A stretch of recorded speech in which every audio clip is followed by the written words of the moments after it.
Olá, boa noite. Sejam bem-vindos a mais um Direito Animal do Brasil, cujo tema é Animais em Rituais Religiosos. Com isso, temos uma convidada especialíssima, a doutora Laura Cecília Basso. Também contaremos com nossas queridas coordenadoras de Direito Animal do Brasil, a doutora Daniela Freitas e, estreando, a doutora Paula Tiaguirre. Vou repassar o currículo de vocês. Mas antes, tenho que avisar o seguinte.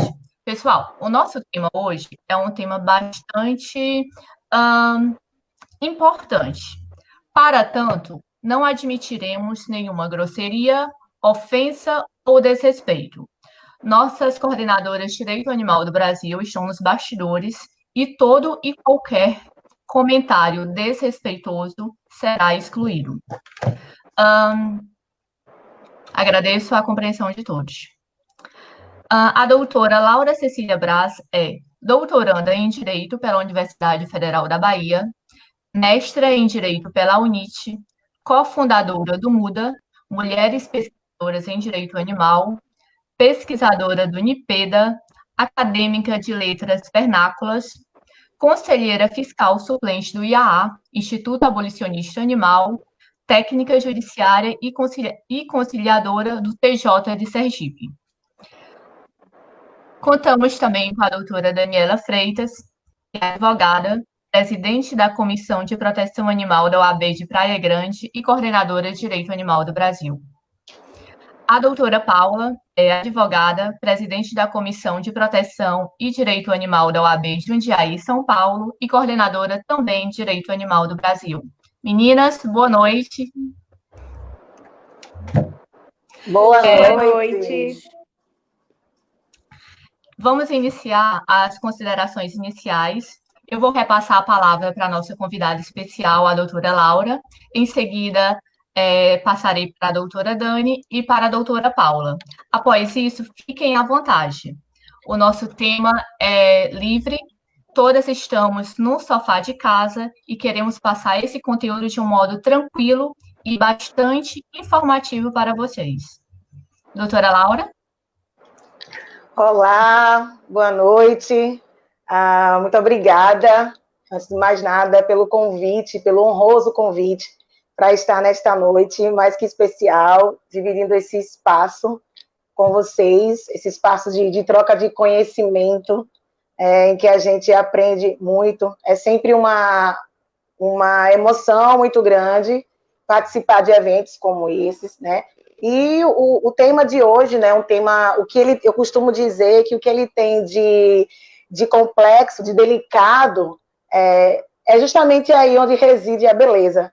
Ele realmente é um tema complexo, porque ele envolve várias demandas, né? Não se trata apenas de um tema em que a gente foca nele e consegue destrinchar, não. Envolve várias, né, outras perspectivas, demandas e variáveis. E por isso mesmo que trabalhá-lo demanda um certo cuidado, né, mas nada que impeça a gente de falar sobre ele, de tratar a respeito, porque é mais uma das grandes temáticas que o direito percorre e, ao mesmo tempo, contempla, e que, por isso mesmo, deve ser, sim, trabalhada, discutida, no sentido de fomentar mesmo o debate, porque quando a gente fomenta o debate e tem essa variedade de posicionamentos, inclusive, a gente enriquece o debate, não é verdade? Então, como uma forma de a gente se situar no tema, eu vou procurar trabalhar de maneira... Vou tentar ser o mais dinâmica possível, porque como eu falei para as meninas, eu estou mais acostumada a ter aquele perfil de palestrante, professora mesmo, mas como nós estamos aqui hoje num bate-papo, de um jeito mais descontraído, de passar, então, um pouco do que eu sei para vocês. Então, antes de mais nada, qualquer temática que a gente venha a trabalhar do direito animal, né, no Brasil, precisa que a gente faça uma contextualização, né, abrir um cenário aí para poder a gente, inclusive, ter um entendimento sobre esse contexto histórico, quando tudo começou, né? Então, é preciso falar, até mesmo para aquelas pessoas que não estão habituadas em falar eu já ouvi falar em direitos dos animais, mas não sabe do que se trata e por que começou essa onda, de onde vem, né, qual é a origem de tudo isso. Então, é preciso que a gente comece enaltecendo que os animais não humanos são seres que, secularmente, são explorados pela humanidade, né? O homem tem, secularmente, ele coloca os animais numa condição de seres submissos à sua vontade, às suas vontades, à satisfação das suas demandas pessoais. E quando eu falo seres, é porque eu já estou colocando os animais na condição de seres, mas lembrando que quando o homem ele acaba por submeter os animais a essa condição de apenas satisfazer suas vontades, significa que ele não vê o animal como o animal que é, como um ser vivo, e sim como um objeto ali à sua total disposição. Então, isso é fruto de uma teoria chamada teoria contratualista, clássica, né? Clássica porque prepondera, que é justamente, ela vem, por essa teoria, como os animais são considerados seres que não têm razão, como o homem tem, né, a racionalidade, então, por conta disso, eles entendem, então, que os animais não devem integrar o que a gente chama de consideração moral humana. Só que aí, então, os deveres que o homem tem para com os animais seria, no máximo, um dever indireto, né? Esse dever indireto passa pelo quê? Pela satisfação da vontade humana. Então, tendo aí como um dos seus defensores, né, nós temos Kant, né, como um dos seus defensores, e chega um momento que se percebe que não dá para tratar os animais nesta condição, manter os animais nesta condição. E aí vem a ciência, é onde entra a ciência e descobre a condição de ser senciente dos animais. Assim como nós, seres humanos, os animais também são considerados seres sencientes. E o que é isso, Laura? Ser senciente significa ser capaz de sentir dor, de sentir prazer. Os animais, assim como nós, quando sentimos dor, nós procuramos o quê? Repelir essa dor. A mesma coisa os animais fazem. Então, a partir dessa consciência, né, e aí é que entra a filosofia, né? Eu costumo dizer que se você se dedica a estudar os animais em alguma perspectiva, você tem que ter, no mínimo, conhecimento, né, de Peter Singer e Thomas Reagan, né, porque são os dois filósofos, né, e assim, que vão encabeçar as duas principais correntes. Então, o Singer, ele vai defender o bem-estar animal, né, numa visão aí que ele, inclusive, é bastante criticado por alguns, porque é como se, na visão de Singer, os homens podem continuar utilizando os animais, desde que garanta que esses animais não sentirão dor, né? Eu acredito até que o Singer ele foi mal interpretado, ou então realmente ele não soube se expressar. E o Thomas Reagan, ele já tem uma visão mais extremista, que é o abolicionismo animal. Então, por Thomas Reagan, a humanidade não pode usar os animais em hipótese nenhuma, em circunstância nenhuma. Então, vejam que são aí os dois extremos, né? Mas aí você ainda vão aparecendo outros autores, como o Cass, que ele vai dizer que não se trata nem de abolicionismo, nem aí do benestarismo. Porque a partir de Singer fica parecendo, como eu falei, que o humano pode usar o animal como ele bem quiser, bastando garantir que o animal não vai sentir dor no caso da sua morte, não vai causar maus tratos a ele. Mas, nessa terceira visão, nesse terceiro viés, você consegue ver o quê? O homem pode usar os animais garantindo não causar-lhes dor, não lhes infligir dor, mas só realmente para aquilo que for considerado necessário. Então, você percebe que, por exemplo, por essa terceira corrente, você não poderia, por exemplo, fazer uma caça aos animais. Né? Eu vou caçar animais, basta eu aplicar lá algum, né, anestésico e tal, tá tudo certo. Não, por essa terceirização não poderia, exceto realmente para aquilo que é considerado necessário. Né? Então, baseada nessas correntes, né, vão surgindo, isso vai influenciando o pensamentos, né, em termos de sistema jurídico, de ordenamento jurídico, de alguns países, notadamente na Europa e nos Estados Unidos. Então, se a gente for comparar até mesmo o Brasil com esses países, como Áustria, né, Alemanha, os Estados Unidos, a gente está bem atrás deles, em termos de reconhecer a condição dos animais. E aí, como é que você vai dizer, como é que no Brasil, como foi que houve isso? Então, chegou-se o momento, né, o período que antecedeu a Constituição de 88. Então, a Carta Política, né, de 88, ela é fruto de manifestações, de discursos, movimentos mesmo, né, da rua, de pessoas, de grupos que vão passar a questionar esse tratamento, né, o tratamento dispensado aos animais. Mas aí você também vai ter conflito entre grupos políticos, conservadores, né, e congressistas. Vocês vão ver um conflito e, no primeiro momento, a gente tem uma defesa dos animais, mas pensando no viés econômico, e aí o viés político. Então, a gente diz que esse primeiro momento, ele ainda tem um caráter antropocentrista. No segundo momento, é que nós vamos ter realmente pessoas, vamos ter de fato pessoas, grupos, reivindicando um tratamento que leve em consideração o bem-estar dos animais. Então, o que a gente entende? Com a Constituição de 88, nós tivemos a inserção do artigo 225, parágrafo 1º, inciso 7º. Então, neste dispositivo constitucional onde nós encontramos o preceito negativo de crueldade contra os animais. Então, o Constituinte, que é o artigo que 225, ele é dedicado ao meio ambiente. Se o Constituinte quisesse, ele falaria apenas em fauna, em flora, ficaria por aí. Mas ele fez questão de colocar no parágrafo 1º, inciso 7º, um preceito negativo proibindo a prática de crueldade contra os animais. Então, ele foi específico.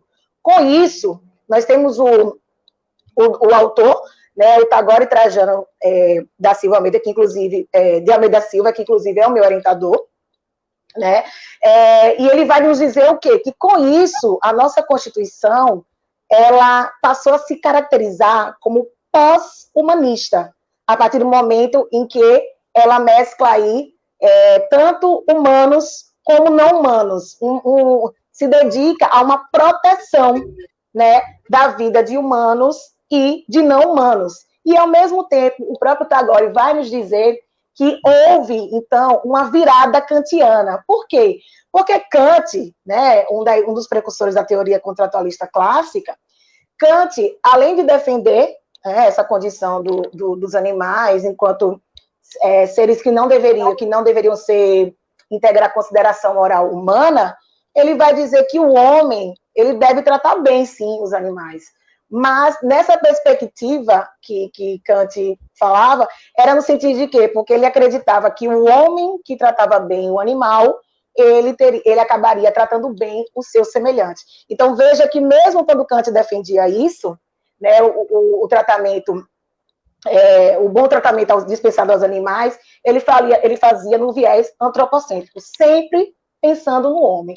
Então, o que é que a gente percebe? A gente percebe que a própria sociedade, ela já não mais concorda com uma sociedade antropocentrista, onde a gente tem no centro do universo o homem, né? Todos os interesses voltados a satisfazer a vontade humana. Então, a gente diz, e aí a gente faz isso até mesmo à luz da teoria crítica de Thomas Kuhn, que significa que o paradigma, que seria aí da teoria, pregado pela teoria contratualista clássica, esse paradigma, ele já não está mais surtindo efeito, ele já não está mais respondendo aos questionamentos da sociedade. Então, à luz da teoria crítica de Thomas Kuhn, nós vamos chegar à conclusão de que, quando um paradigma ele deixa de responder aos questionamentos de uma determinada sociedade, significa que ele está em decadência. Então é momento de quê? De ascensão de um novo paradigma. Então, a gente entende que aí sai de cena o antropocentrismo, e qual é o novo paradigma? O paradigma do biocentrismo. Então, a gente deixa de ter o homem, a vida humana no centro do universo, e passa a ter a vida em todas as suas formas no centro do universo.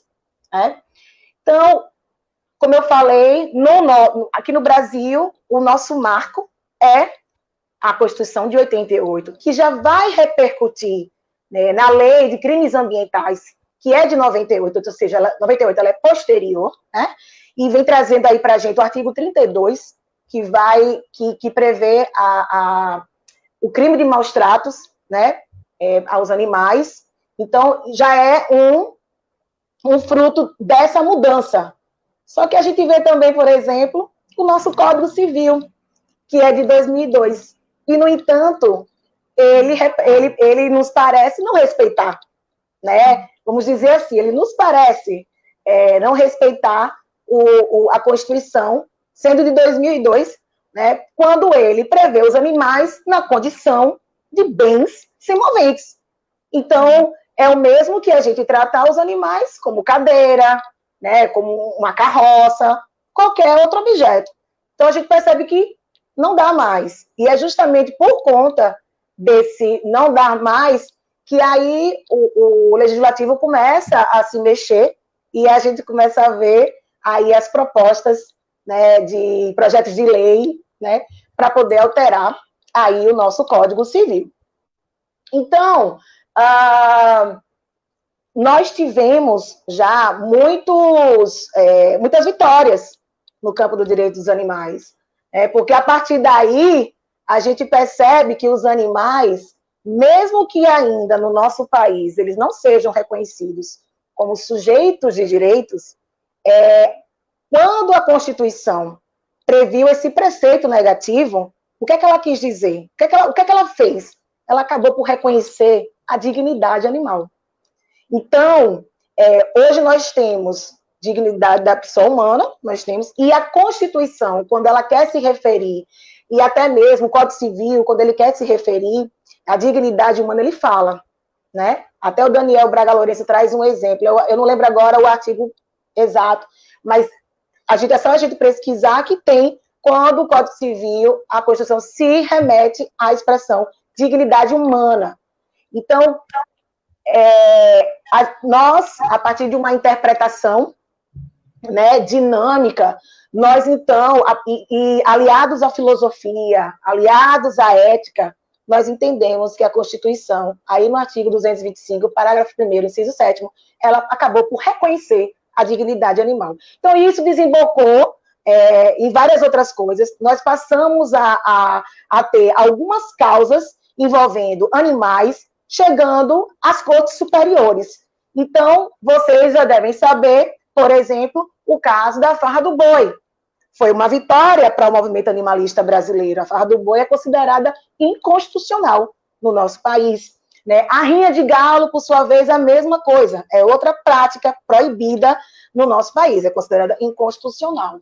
Nós tivemos um precedente histórico inédito, que foi o habeas corpus impetrado a favor do chimpanzé fêmea suíça, né, que era um chimpanzé que vivia no zoológico de Salvador, em condições totalmente descondizentes com que o animal necessitava para poder viver bem, e foi onde abriu um precedente para quê? Para a gente entender que, a partir da Constituição de 88, nós tivemos uma evolução do conceito de habeas corpus, até então utilizado apenas a favor de humanos, né? E aí, por que usar para grandes primatas, né? Os nossos irmãos, que também somos primatas, né?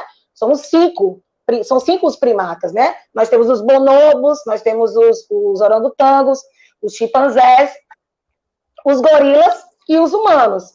Então, a partir também de uma descoberta científica da semelhança entre o homem e os grandes primatas, os demais grandes primatas, né? Os primatas, nós também passamos a entender que eles, assim como nós, seres humanos, precisam viver em liberdade e em contato com os seus para poder viverem bem. Então, após o habeas corpus Suíça, que repercutiu tanto que os argumentos utilizados aqui na peça desse habeas corpus passaram a ser utilizados principalmente na Argentina e nos Estados Unidos, e tem surtido super efeito. Após isso, nós temos o quê? A vaquejada. A vaquejada também foi um outro processo, né, que o movimento animalista brasileiro comemorou. Só que o que aconteceu? Houve uma reação a essa decisão, que foi uma reação legislativa. É o chamado backlash, né? É uma reação, por quê? Porque a partir do momento que houve a proibição, a vaquejada foi considerada inconstitucional, os setores que são envolvidos nos rodeios, nas vaquejadas, que nós sabemos que são eventos que angariam bastante fundos, né, onde rola milhões, né, eles se uniram, inclusive, aos políticos que nós temos no Congresso Nacional, nós temos muitos políticos que são pessoas do agronegócio, então, tudo a ver com isso aí, quer dizer, mexeu com eles, então eles se uniram, se fortaleceram e com isso conseguiram aprovar a emenda constitucional 96 de 2017, uma emenda aprovada na velocidade da luz. Vocês vejam como a pessoa, quando os grupos poderosos têm interesse, eles conseguem as coisas assim. E foi essa emenda constitucional que acabou inserindo aí na nossa Constituição, no artigo 225, o parágrafo 7º, que é através desse parágrafo 7º que vão dizer que as manifestações culturais que utilizam animais, as atividades desportivas que utilizam animais, que são consideradas manifestações culturais, nessas atividades, esses animais não são considerados vítimas de crueldade, mesmo nós sabendo que eles sofrem, sim, maus tratos, crueldades, e às vezes até mesmo eles vão a óbito, né? Mas, então, isso aí é considerado um retrocesso judicial para o movimento animalista. E aí, então, tivemos uma outra conquista, que foi até, Vágila acredita até que no Congresso, lá ela esteve presente, assim como eu, no Congresso da Paraíba, né, em 2018, também tivemos, em 2018, a aprovação, a entrada em vigor do Código de Bem-Estar Animal do Estado da Paraíba, que é considerado o primeiro documento do mundo que prevê direitos fundamentais para os animais. Então, é algo assim para a gente celebrar mesmo. Eu até, se vocês ainda não tiveram a oportunidade de ler o documento, eu digo até a vocês, comprem, adquiram até o livro que algumas pessoas do Instituto Abolicionista Animal, né, inclusive eu, nós escrevemos comentários ao código, de maneira até a facilitar a leitura e o entendimento. Então, também eu indico vocês a leitura. Então, é considerado também um avanço. E, até mesmo voltando lá à questão do Código Civil, né, nosso Código Civil de 2002, nós temos aí o PL 27, né, de 2018, que o projeto de lei que foi aprovado com algumas emendas, que é justamente o PL que vai reconhecer os animais, animais não são coisa. Animais não são coisa. E mais do que isso, por que esse projeto ele é tão importante? Porque ele reconhece os animais como sujeitos de direito. Então, eu falei de países, né, europeus e Estados Unidos também, que nós temos, onde que os caracterizam como países mais à frente do que o Brasil, em termos de reconhecimento de direitos dos animais. Só Laurinha, que, nesse ponto... Oi, pode falar? doutora, eu vou só lhe interromper, que já você está dando os artigos, só para nossos colaboradores mandaram um artigo da dignidade da pessoa humana. Aí, só para aproveitar o ensejo, é o artigo 8º do Código de Processo Civil de 2015. Ótimo. Perfeito. Obrigada, Vágila. E aí, é da gente comemorar, sim, porque vamos ter o reconhecimento dos animais como sujeitos de direito. Aí vão dizer, mas, Laura, foi só para... Não engloba animais de manifestações culturais, não engloba animais da pecuária. Gente, a gente não pode ficar triste, porque é um passo enorme que estamos dando. É um passo enorme. Então, é preciso saber celebrar todos os passos, por menores que eles sejam. Porque se a gente parar para observar, é um belo de um passo que nós estamos dando nesse processo aí evolutivo e de um futuro melhor para os nossos animais não humanos. Nós tivemos também, antes mesmo disso, né, nós tivemos o sacrifício de animais nos rituais religiosos de matriz africana na pauta do STF. Né? Foi uma demanda que teve início no Rio Grande do Sul. Tudo começou lá quando a Lei de Proteção Animal, né, do Rio Grande do Sul, ela acabou por excetuar, né, os rituais religiosos de matriz africana. Então, houve uma movimentação no sentido de que estava havendo um privilégio dessas religiões. E aí, a demanda foi de uma maneira que se chegou ao STF, né? O recurso extraordinário 494601, né? O recurso que tramitou no STF. Então, quando eu fui participar da seleção de doutorado, o meu projeto de tese, ele era no sentido de defender o fim do uso dos animais nesses rituais. E o que é que aconteceu? Como todo pesquisador, eu também precisei ir a campo. Então, a minha jornada enquanto doutoranda, ela começa aí, quando eu passo a frequentar terreiros. Eu me mudei, né? Eu sou de Aracaju, Sergipe, e eu precisei me mudar para Salvador para poder cursar o meu doutorado, e é o berço, era a fonte mais rica, onde eu poderia beber, né, e aí adquirir o conhecimento necessário para desenvolver o meu estudo. Então, foi a partir da minha vivência de pesquisa de campo que eu acabei mudando a minha perspectiva. Vágila esteve também, como eu falei, lá no Congresso da Paraíba, e para vocês terem ideia do que é o preconceito, ela está aí de testemunha, para não me deixar passar por mentirosa. Eu fui julgada apenas pelo fato de ser negra, usando um saião no dia da palestra, que eu palestrei nesse evento. Eu estava de saião, né, uma blusa branca com uma saia meio que rodada, tinha flores, né, com sandália. Eu ia usar salto alto, mas acabei optando por uma sandália mais baixa. E à medida que eu fui desenvolvendo a minha palestra, as pessoas estavam tendo plena certeza de que eu ia concluir a minha palestra dizendo que eu era a favor da continuação, da permanência, ou melhor, da constitucionalidade do sacrifício de animais.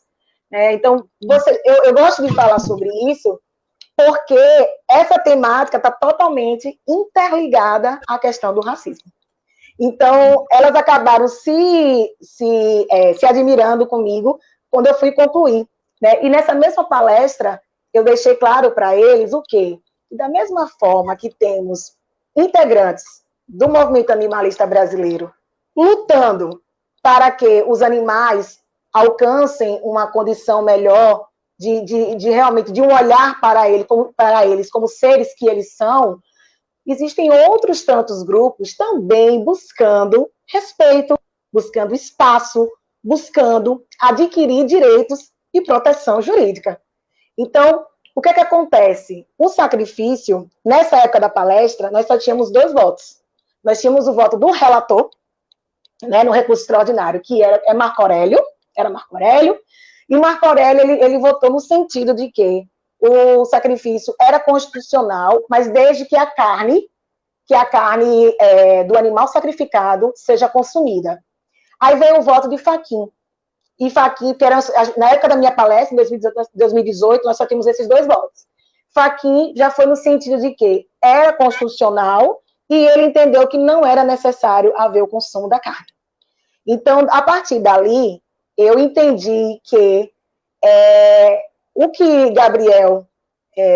Daniel Braga Lourenço imaginava que fosse acontecer, porque Marco Aurélio também foi o relator do processo da vaquejada. Então, Daniel Braga Lourenço imaginava que, da mesma forma que foi vitória para a causa animal na vaquejada, a gente também iria atingir essa vitória no sacrifício de animais.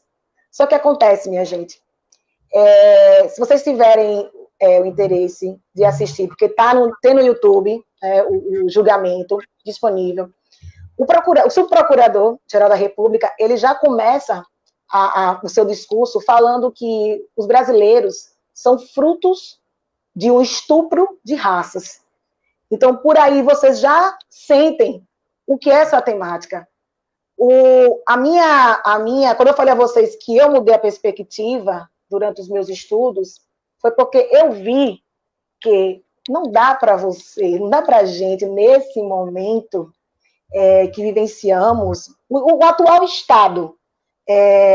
estágio em que o Brasil está, com população, 90% da população carnívora, com abatedouros, que nós sabemos que no dia a dia não são fiscalizados, quando nós sabemos que os animais são torturados, maltratados de tantas outras formas, e não há uma fiscalização.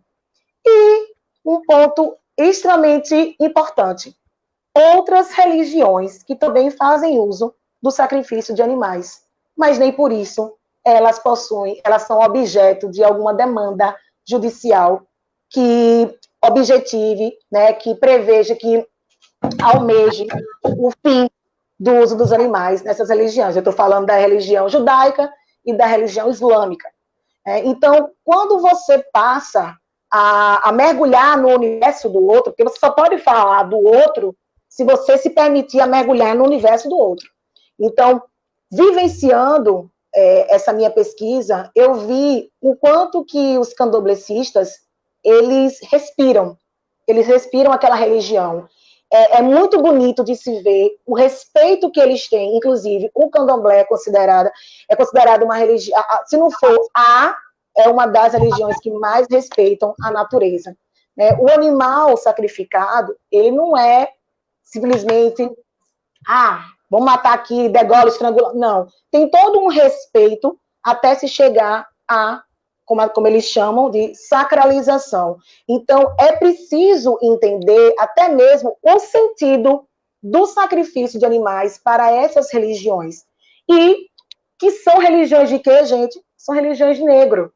Quer dizer, do povo negro que milenarmente é vítima de perseguição. Então, não tinha como, não tinha como eles recepcionarem essa ação, esse recurso tramitando no STF, não tinha como eles não recepcionarem de maneira diversa, senão como se o direito animal fosse mais um inimigo, mais um fator, elemento de perseguição. Por quê?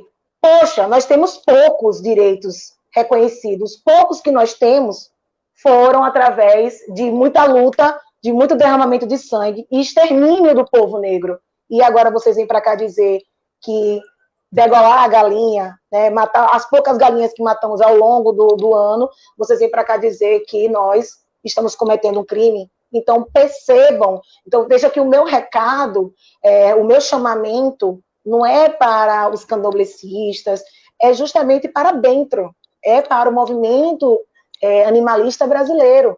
Nós precisamos reconhecer que se o STF tivesse reconhecido a inconstitucionalidade do sacrifício, nesse momento, era muito fácil a gente dizer que realmente eles incorreram no racismo institucional.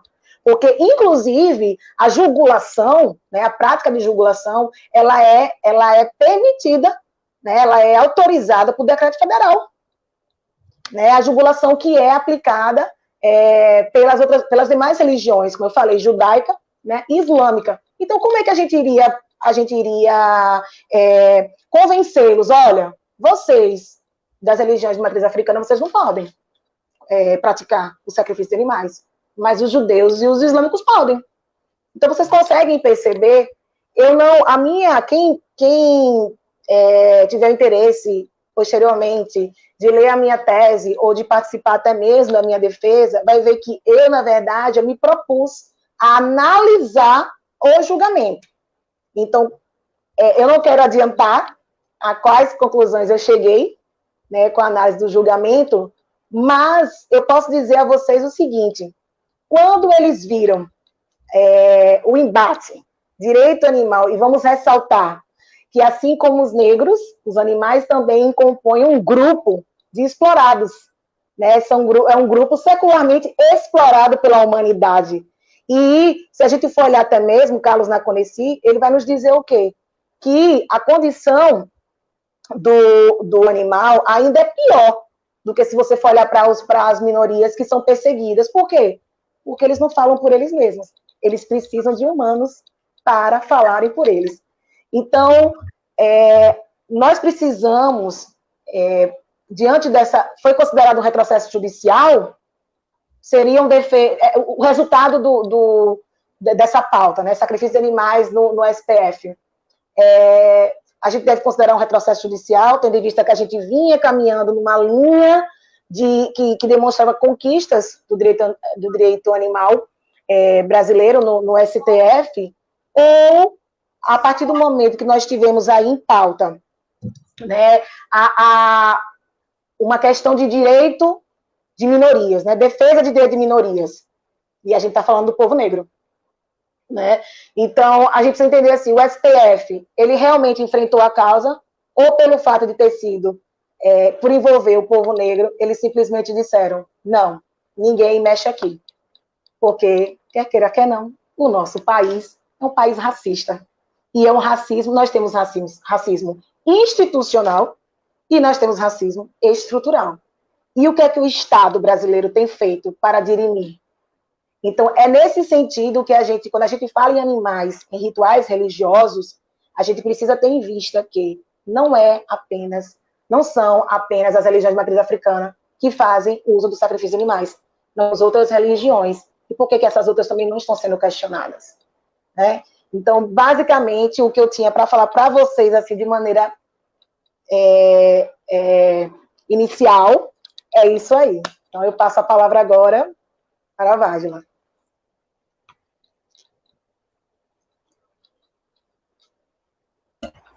Habilitando aqui meu som. Brilhante explanação inicial. Vou passar aqui a palavra para a doutora Dani. Oi, meninas, boa noite. É um prazer, né, estar aqui, a gente conseguir ver uma explanação de uma forma tão clara, assim. A Laura fala de uma forma límpida, né? Ela não tem, não enrola, não tem coloca um monte de situações diversas. Então, isso é bem importante. E é o objetivo mesmo da gente para que as pessoas entendam. Eu achei assim a sua colocação de que de fato deveria ter uma equiparação, então, né? Então, para que seja feita uma analogia, quando você faz analogia às outras religiões, e aí até porque não buscaram então isso antes, e porque foi agora somente com uma religião que é muito mais praticada pelas pessoas negras, né? Eu acho que as pessoas que não estão em envolvimento direto com a situação, elas acabam não vendo, né? E a gente acaba sentindo que algumas matérias são colocadas tanto na televisão, como no rádio, como em jornais, parece que até de uma forma proposital para levantar algumas questões, né? Para levantar as situações que acabam gerando problemas. Aí eu queria te perguntar o seguinte, Laura. dentre todos, né, durante todo esse tempo, o teu estudo que você tá fazendo, assim, o que você mais... Qual foi a situação que você mais sentiu? O peso que você mais sentiu com relação ao estudo que você está fazendo? Porque a gente percebe que o teu estudo, ele não tem um foco, e o que é muito bonito, porque, assim, você mudou da tua cidade e aí você foi ver como que era a vida mesmo dos praticantes daquela religião específica. Então, assim, isso tudo... qual foi o sentimento que você teve e quais foram as barreiras que você sentiu? Era isso que eu queria que você explicasse para a gente. E eu vou colocar no mudo, porque os meus pequenos aqui estão querendo... Participação especial. Olha, Dani, E, muito obrigada pela... Posso falar, Vágila? Você quer falar alguma coisa antes? não, eu só ia comentar, Laurinha, que a doutora Dani fique à vontade. Aqui é o Direito Animal do Brasil. Os pequenos são super, hiper Sim, bem-vindos.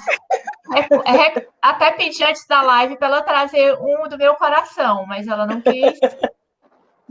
é verdade. Eu não Então, posso trazer porque ele é um terrorista mirim.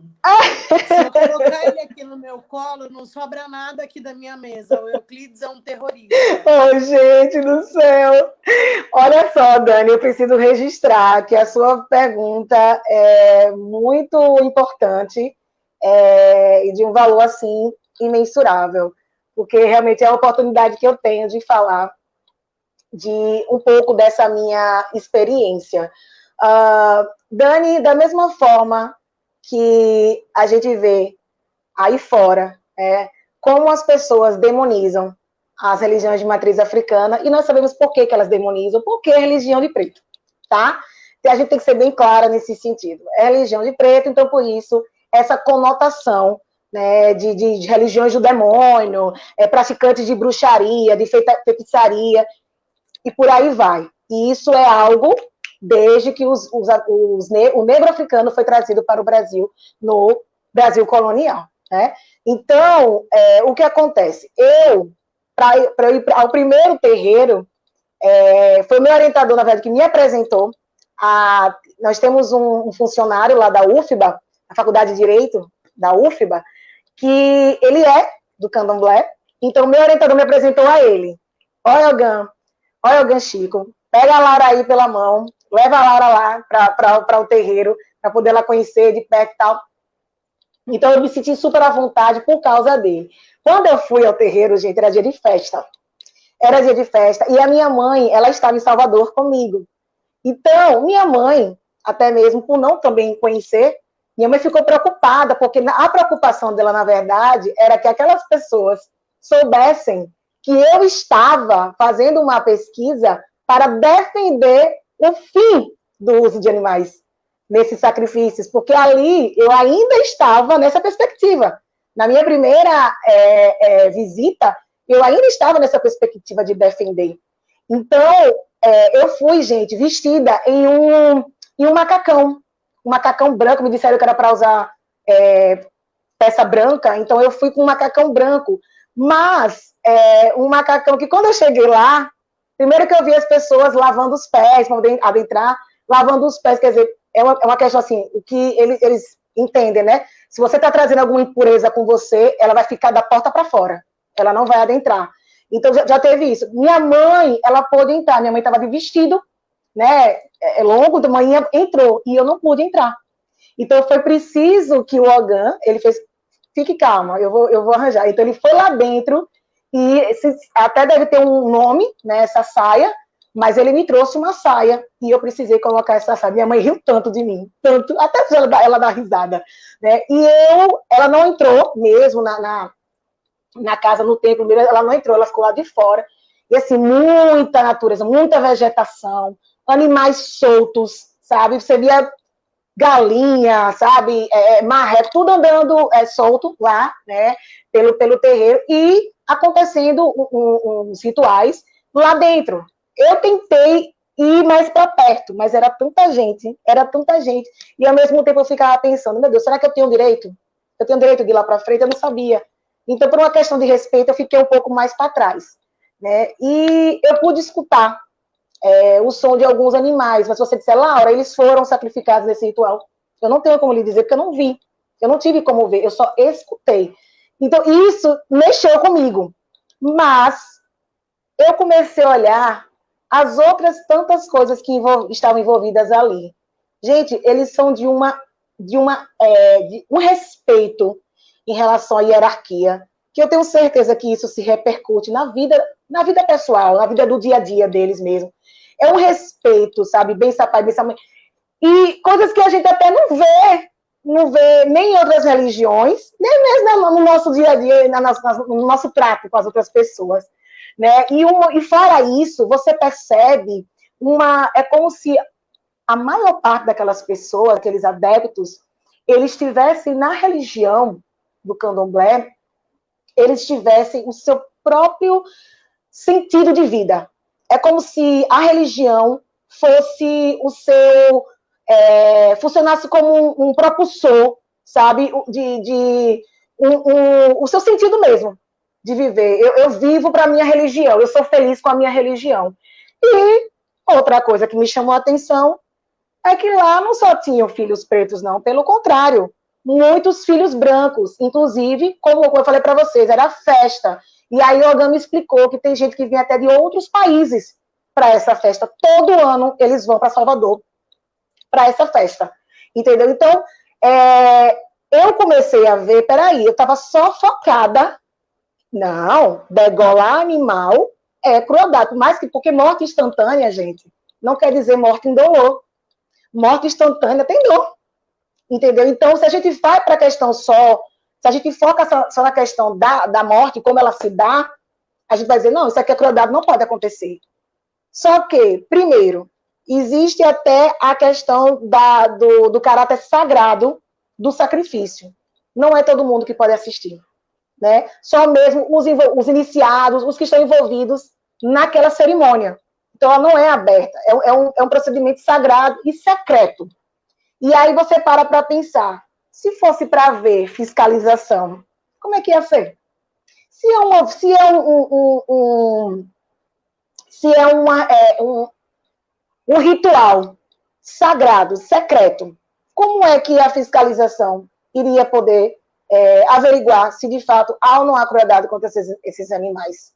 Isso eu estou falando numa perspectiva fechando os olhos para o que eu acabei de falar, né, na minha primeira fala aí, que é a gente fechar os olhos para as outras religiões que também fazem uso desse sacrifício. Né? Então, essa é uma outra até perspectiva. E há uma coisa que a gente tem que pensar também, gente, que foi outra coisa que eu descobri. Existe candomblé vegetariano, dentro do próprio candomblé, já existem pessoas que são contra o sacrifício. Elas entendem que o sacrifício é algo primitivo e que deve ser exterminado. Né? Então, a gente percebe que se essa mudança tiver de acontecer, ou seja, deixar de existir o sacrifício, a prática nessas religiões, é algo que não deve ser imposto pelo Estado. É algo que deve ser de dentro para fora. Então, a conscientização, ela tem que partir de dentro. São os próprios adeptos, os próprios fiéis, que tem que começar a questionar, né, se realmente devem continuar praticando o sacrifício, ou se eles devem acabar com essa prática. E não o Estado simplesmente chegar e impor, olha, vocês não podem mais praticar o sacrifício. Vocês não podem mais porque isso é crime. Tá, e os outros? E os abatedouros? Matam... E os bilhões que o Brasil ganha com a exportação de gado vivo? Então, como é que a gente vai permitir? Foi justamente com esses questionamentos, né, tudo isso acabou permeando meus pensamentos, e eu cheguei à conclusão de que eu não queria mais defender o fim do uso. Então, eu cheguei para o meu orientador, e na minha concepção, meu orientador, se não fosse para falar sobre isso, se não fosse para defender essa perspectiva, eu não poderia tratar do tema. Foi assim que eu entendi. Só que eu acho que o meu orientador não se fez claro, ou eu não me fiz clara. Eu mudei de tema, gente. Eu fui trabalhar backlash, partindo da vaquejada. Eu ia falar do sacrifício de animais apenas de modo pincelado na minha tese. Então, eu fui para a minha qualificação de doutorado, exame de qualificação, e a partir dali, eu saí de lá certa de que realmente ia trabalhar o backlash, só que eu comecei, gente, a vivenciar um problema. Se tem alguém aqui na live que faz doutorado, deve saber exatamente o que eu estou falando.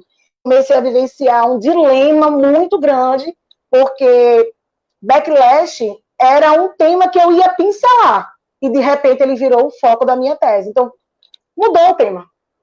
E de tudo isso, acabou que eu voltei para o tema mesmo de sacrifício de animais, só que agora é numa nova perspectiva. Ah, Laura, você defende então agora que ele realmente é constitucional. Volto a dizer, a minha tese, ela se propõe a analisar o julgamento, né? O meu objetivo é desenhar, para quem for ler a tese, desenhar o que aconteceu no julgamento. O que eu pretendo responder é a seguinte pergunta: o STF, efetivamente, ele enfrentou a temática? Efetivamente, ele analisou o que a gente esperava que ele analisasse? Então, é essa pergunta que eu respondo na minha tese. Então, Dani, não sei se eu respondi a sua pergunta, mas o que eu quis passar para você é que questionamentos, preconceitos, medos que o leigo tem, né? O leigo, que no caso a gente fala preconceito, por quê? Porque ele não conhece, né? Você tem uma visão sobre algo que você não conhece, que você ignora totalmente. Então, eu agradeço, inclusive, porque paralelamente a esses meus estudos, eu também tive a oportunidade de descobrir um pouco mais sobre mim. Porque, como eu sou de Sergipe, aqui em Aracaju, sou da capital, a gente não tem essa vivência forte de quem é da Bahia, que a pessoa que é da Bahia tem, né? Que é poder você realmente ter um acesso maior à sua ancestralidade, à sua verdadeira história, a história que não é contada nos livros. Então, eu me considero assim muito privilegiada, porque eu tive essa oportunidade de conhecer um pouco mais de mim, enquanto mulher, enquanto negra, enquanto afro-brasileira, enquanto brasileira e descendente de africanos, entendeu? Então, eu espero ter, de alguma forma, respondido a sua pergunta, mas eu gostei porque eu pude, talvez assim, né, explorar um pouco do que foi essa experiência para mim. É importante isso também para que as pessoas entendam, né, Laura? Porque você entrou numa festa com um objetivo e saiu de lá com uma vivência de uma outra situação, né? Então, essa situação do preconceito, do conceito pré-formado, é importante que as pessoas consigam, né, desconstruir. É importante que as pessoas consigam ver e abrir a mente, né? Porque é o que você falou. Muito provavelmente essa situação ela vai ter mudanças, mas vai ser mudança de dentro para fora. Então, provavelmente, talvez a minha filha ou os meus netos, eles possam ver essas mudanças, né? E aí isso é importante a gente até saber que participou em algum momento disso, dessa mudança. né? A gente participou com algumas colocações, com algumas pontuações, né? E o que eu acho importante também da gente deixar muito certo é que assim as pessoas têm que entender que às vezes a gente faz, como faz essa live, né? E aí alguma pessoa fala assim, vai falar mal da religião. Não. Então espera, né? Observe a live, veja, e aí depois venha até nós e teça o seu comentário. Mas assim, procure poupar os nossos ouvidos e os nossos olhos, né? De algumas. Eu posso até falar que é a torneirinha de asneiras que a Emília fazia no sítio do Pica-Pau Amarelo, né? Então poupa um pouco a gente, fecha um pouco a torneirinha e dá tempo ao tempo para conhecer. E é muito legal você passar essa situação de que você ampliou seus conhecimentos com essa vivência, né? Porque é bom para que as pessoas entendam isso, né? Pessoal, sem dúvida. Nós já estamos com quase 1 hora de live. Eu vou passar agora a palavra para a doutora Paula Oi, meninas. Um prazer Olá. estar com todas aqui hoje. Doutora Laura deu uma aula para gente, né? No quesito tanto religioso quanto constitucional de tudo. E eu achei engraçado você falar a pergunta que você responde, né? Porque quando as pessoas perguntam a minha opinião, eu sempre me coloco assim: você quer saber como advogada ou como protetora animal, como amante dos animais que eu sou? Não, como advogada, a decisão está mais que certa, está correta e vou sempre defender o direito do outro, né? Ainda que eu não concorde, eu vou defender o direito do outro de exercer e de fazer o que ele quiser fazer. E como protetora, a gente tem o lado mais emocional, né? Mas que acho que também não cabe aqui, porque nós estamos aqui para tratar sobre a lei, né? Sobre a visão perante a lei. E eu acho que você explanou muito bem isso. Mas eu queria te fazer uma pergunta. Na sua vivência, né, que você falou que mudou o seu ponto de vista e tudo mais, acho que a pergunta pode ser até um pouco pessoal. Por que ainda outras vidas têm que ser sacrificadas, né, a vida do animal, no caso, por conta da fé da pessoa? Você saberia me responder isso? Como que eles trabalham isso? Não sei se eu fui clara na pergunta. O sangue do animal tem total importância, porque é uma questão. Eles quando eles ofertam o animal, né, ali quando eles estão ofertando o melhor que eles têm para ofertar. É assim que eles entendem para os orixás. E o sangue do animal, o sangue em si, ele tem uma importância gigantesca nesse sacrifício, nessa troca, certo? Então, é por isso que alguns deles defendem que, a partir do momento que você tira o sacrifício, que eles chamam de sacralização, até para poder dar uma suavizada na nomenclatura, no termo, né? Porque quando fala sacrifício, a palavra sacrifício, ela remete a dor, a maus tratos, né? Então, eles usam até o termo sacralização porque é algo sagrado, né? É um ritual sagrado. E eles entendem, então, a partir do momento que retira esse ritual, vai descaracterizar a religião. Eu, inclusive, enquanto pesquisadora, né, eu fui para a Casa de Angola, que tem em Salvador, teve uma palestra com Macota Valdívia, ela infelizmente faleceu, mas eu tive a oportunidade de conversar com ela. Ao fim da palestra, eu fui até ela, não disse o que eu era, não disse o que eu fazia lá, né, e apenas perguntei: Macota, e se o STF decidir pela inconstitucionalidade do sacrifício? O que é que vai ser? O que é que vai acontecer? Ela, minha filha, ela respondeu: minha filha, a gente vai continuar matando, minha filha, galinha, não tem essa não. Ela falou mesmo pra mim. Eu dei risada, sabe? Eu dei risada, porque, gente, é algo... É até complicado, é complexo de a gente qualificar. Gente, ali tem fé, ali tem história, ali tem ligação com os seus antepassados. É uma forma de manter viva a cultura, né? Porque ainda tem isso, além do que eu falei, do decreto federal que autoriza a jugulação para as outras religiões, né? E que aí, no caso, por esse decreto, as de matriz africana também estão autorizadas. Além disso, você tem o próprio artigo 215 e 216, que são voltados aí à manifestação cultural, e que dão esse respaldo de proteção e garantia ao direito à liberdade religiosa. Né? Só que aí a gente adentra até mesmo em um ponto que é o quê? Sim. A diferença de direito à liberdade religiosa, de direito à liberdade de crença, direito à liberdade de culto. Pelo direito à liberdade de crença, você, inclusive, é livre para optar por não crer em nada. Você pode não ter religião nenhuma, você pode não crer em nada. Esse é o direito à liberdade de crença. Mas, e esse direito ele é absoluto. É um direito fundamental absoluto. Mas o direito à liberdade de culto, ele não é absoluto. esse direito é um direito relativo. Quem explica isso muito bem é o Daniel, mais uma vez, Daniel Braga Lourenço. Né? Ele explica muito bem isso aí. É um direito relativo. Porque se não fosse, gente, imagina aí, a chamada magia negra. Eu nem gosto porque utilizam a palavra negra, vocês já sabem que é por quê.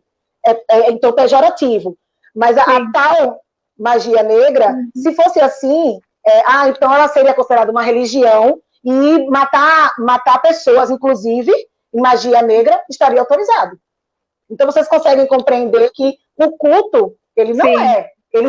Os candoblecistas, né? Então, os adeptos, os fiéis dessas religiões, eles vão defender, sim, que é um direito absoluto, que a Constituição, ela garante, sim, mas não tem caráter absoluto, é um caráter relativo.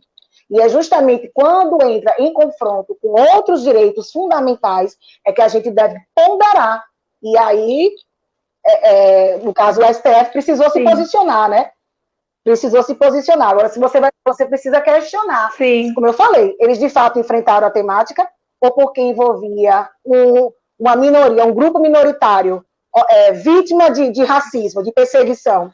Quando eles olharam, eles pensaram, não, aqui é o povo preto. Então, se tem a ver com o povo preto, a gente vai julgar a favor deles. Será que foi isso que aconteceu? Então, é isso. Não sei se, eu espero ter te respondido, Paula. Não, respondeu perfeitamente. E realmente, a gente tem o preconceito, né? A gente não. Nós vimos aí alguns comentários ofensivos antes mesmo da live acontecer, sem a pessoa sequer saber o que a gente ia falar, sem o que ia ser tratado. E isso já mostra como as pessoas são preconceituosas. Pode ser uma pessoa. É porque elas são vítimas de preconceito, e como eu falei um pouco mais atrás, eles acabaram recepcionando o direito animal como mais um inimigo, como mais um fator, aí, um elemento inimigo para poder acabar, para poder mexer com a cultura deles. Né? Então, na verdade, Paula, isso tem a ver com as pessoas que levantam a bandeira de que as religiões de matriz africana são religiões de demônio. Eu estou falando do pessoal neopentecostal, tá? A bancada neopentecostal, ela costuma realmente oferecer perseguição, oferecer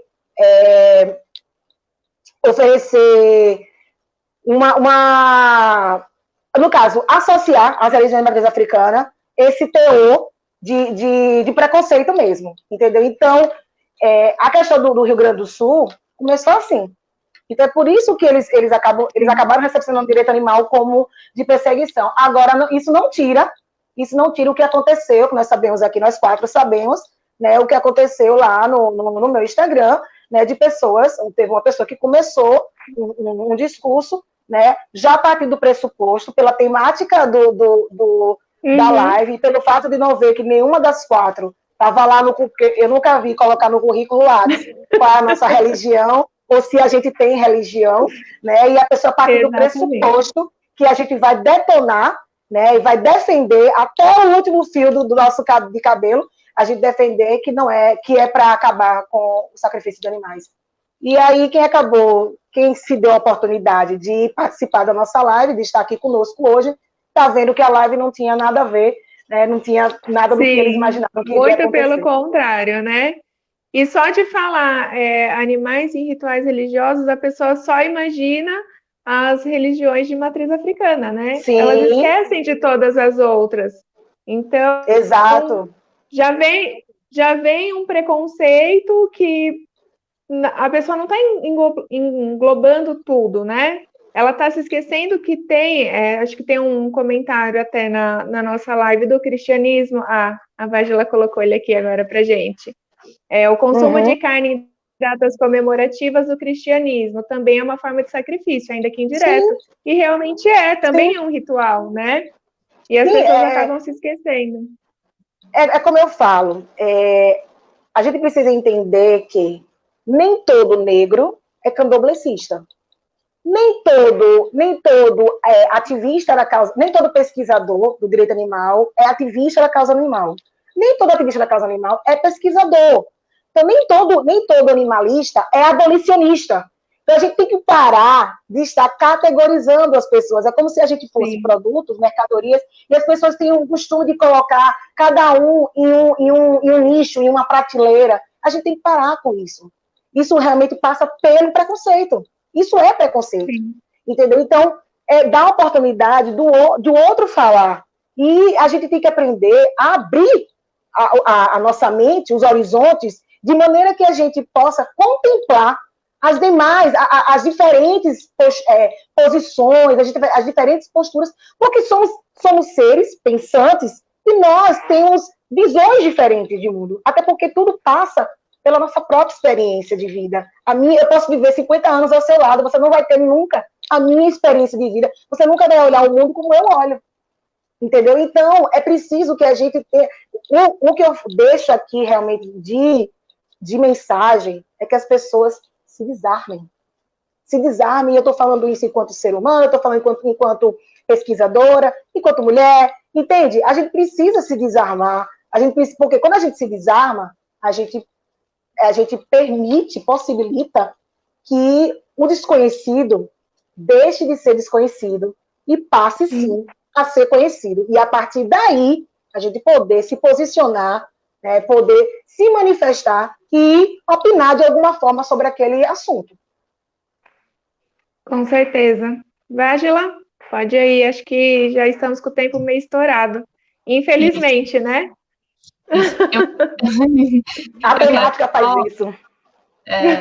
Não, é muito bacana o tema. Eu quero só saudar e agradecer quem esteve aqui conosco, que é uma forma de prestigiá-los e agradecê-los, como a doutora Vânia Hall, maravilhosa. Quem está Maravilhosa, sempre conosco, Vaninha! Oh, meu Deus! Vaninha Formiguinha! doutora Que não Vânia, tem a venha ver... para nós e não saia, tá? E formiguinha nada tem a ver com açúcar, vou logo dizendo a vocês, nada tem a ver com açúcar. Agradecer também estar aqui conosco, sempre está conosco, a doutora Águeda Frari, maravilhosa também. Obrigada. Temos também uma pessoa que eu acho que a doutora Laura vai achar bastante especial, que é a Edneia Fagundes Braz. Ah, minha mãe! A Michele Tomada Oliveira, Minha a Ana amiga Paula, de Salvador, a Ana uma Paula, baiana. que é protetora. E quero destacar aqui um comentário que eu achei interessante, que é bem do início, que também é da doutora Águida, que ela colocou o seguinte: os animais continuam sendo coisa, porque é assim que é o agronegócio. Agro é E pop, né? realmente, até na live com o Laurino, o Ricardo Laurino, eu disse: Ricardo, então o agro não é pop, o agro não é tech, o agro não é tudo. Né? Mas enquanto esperamos nós, enquanto direito animal do Brasil, fomentar essa sementinha para que em alguns anos ela vire um fruto para que as pessoas entendam elas tenham uma visão biocêntrica e saiam do antropocentrismo. Exato. Doutoras, estamos perto de encerrar. Vou passar para a doutora Dani, posteriormente para a doutora Paula e, para finalizar, a nossa convidada mega especial, a doutora Laura, para colocar aqui as considerações finais e agradecer a todos que estão aqui conosco. Nós tivemos um número bem bacana. Peço perdão por, no início da live, nunca aconteceu realmente, ter que me reportar de uma maneira bem séria.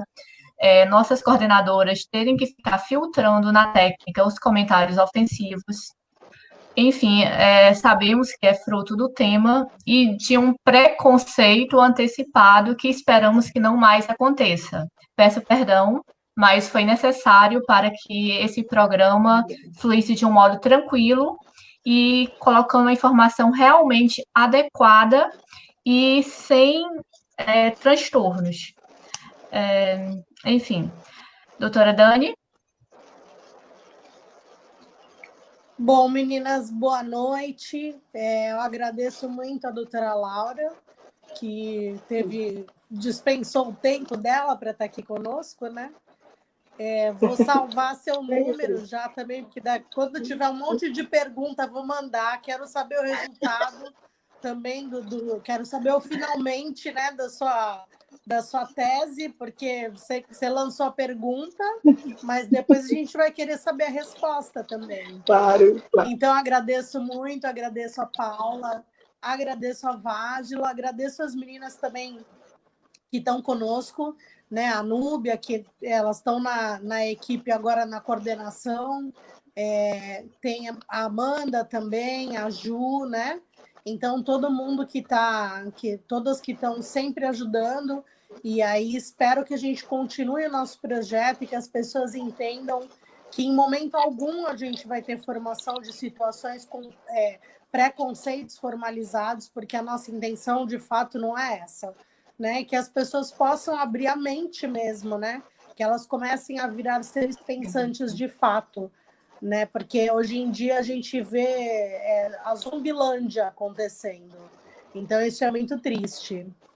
Agradeço muito, muito, imensamente. Então, que tenhamos todos um final de noite maravilhoso, né?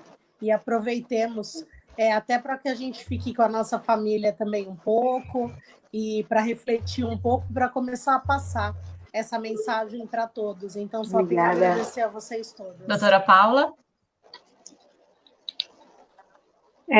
Vou seguir aí o caminho da Dani, agradecer primeiro as meninas da coordenação, né, por esse projeto lindo e que eu espero que dure aí muito tempo, e a doutora Laura, que sensacional, sem palavras, rimos juntas de nervoso antes da live, né, mas deu tudo certo, foi muito boa, muito produtiva, e realmente eu espero que tenhamos mais debates saudáveis, né, sobre esse tema e tantos outros que precisam disso. A gente precisa falar de certas coisas para que deixem de serem um tabu, né? Pare de ser um tabu, pare de ter o pré-conceito, o pré-julgamento, né? E é isso, muito obrigada pela oportunidade, espero aí estar com vocês mais vezes. Um beijo para todo mundo que nos assistiu.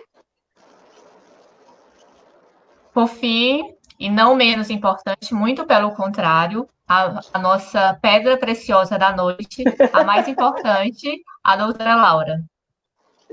Gente, ó, eu tenho que, mais uma vez, agradecer o convite.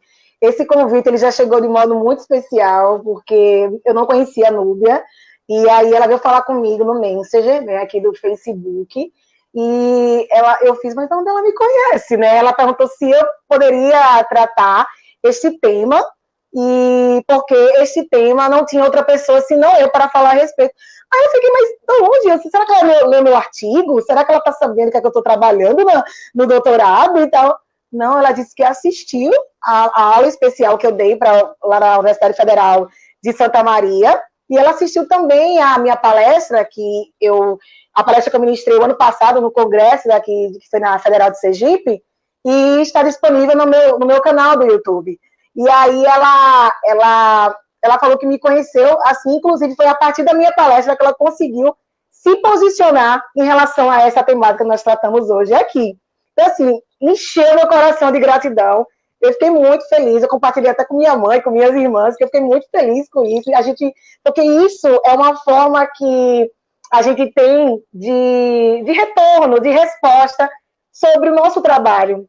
É a certeza de que a gente está caminhando no caminho certo, porque está dando frutos e bons frutos. Eu poderia estar dando frutos, mas frutos podres, e pelo visto não. Eu estou dando bons frutos, então eu fico muito feliz por isso. Então, gratidão pelo convite, gratidão por essa oportunidade de estar hoje aqui, compartilhando com vocês esse momento, estamos nessa troca inclusive de energia, que a gente está aqui trocando energia, trocando conhecimento, dando a oportunidade às pessoas, quem não pôde estar aqui ao vivo conosco, né, de poder assistir posteriormente a esse evento de hoje, essa live de hoje, e poder, assim como aconteceu comigo, e eu tenho certeza que vocês três também, acho que vocês três hoje vão dormir outras mulheres com outros pensamentos, tenho certeza disso. E, então, é isso que eu desejo. Eu desejo que as pessoas, assim como eu me permiti a conhecer o desconhecido, eu quero que as pessoas também façam isso, mas não é só em relação às religiões de matriz africana, é em relação a tudo que tende a ser embalado, digamos assim, né? Que tende a ser colocado numa caixa, que é a caixa do preconceito. Ah, se fala sobre isso, então tudo que vem disso aqui não presta. A gente tem que parar com isso. A gente tem que parar, porque, na verdade, é muito mais fácil reproduzir discursos do que questionar a realidade em que estamos inseridos. Por quê? Porque questionar, pensar, dá trabalho. E as pessoas não querem ter trabalho. Então, por isso que elas acabam reproduzindo. Não é à toa que as chamadas fake news têm aí produzido devastadores efeitos, né, e consequências. Por quê? Porque as pessoas saem reproduzindo. Elas não questionam a realidade, a veracidade daquela informação. Então, vamos ter cuidado com o que a gente fala e vamos, sim, exercer a compaixão no sentido de olhar o outro como se fossem nós mesmos. Né? Essa é a minha mensagem final. Né? Final de hoje, eu espero voltar aqui, que podem me chamar que eu volto. Com certeza. Já está super convidada a ser uma Davi de cestinha, Davi de carteirinha. Meninas, eu só tenho a dizer muito obrigada a todos vocês que nos acompanharam até agora, que nos acompanham semanalmente. Queremos contar com vocês sempre. Quero dizer que em outubro estamos planejando algumas lives especiais em homenagem ao Dia dos Animais. Posteriormente, iremos colocar a programação e, uma vez mais, esperamos contar com vocês. Muito obrigada e boa noite. Tem a nossa foto, Vásila. Cadê a nossa foto? Tem que fazer um print da nossa foto. Eu vou fazer aqui, sorriam. Tá. Peraí, que o meu tá desfocado. Peraí. Tem uma hora que fica desfocando. Agora voltou. Vamos, Paula.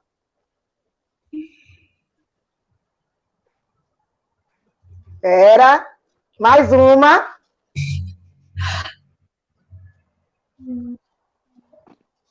Pera. Foi. Foi. Tchau, gente. Gratidão, gratidão. Beijo. E com o marketing da placa, sorriso, boa noite. Boa noite.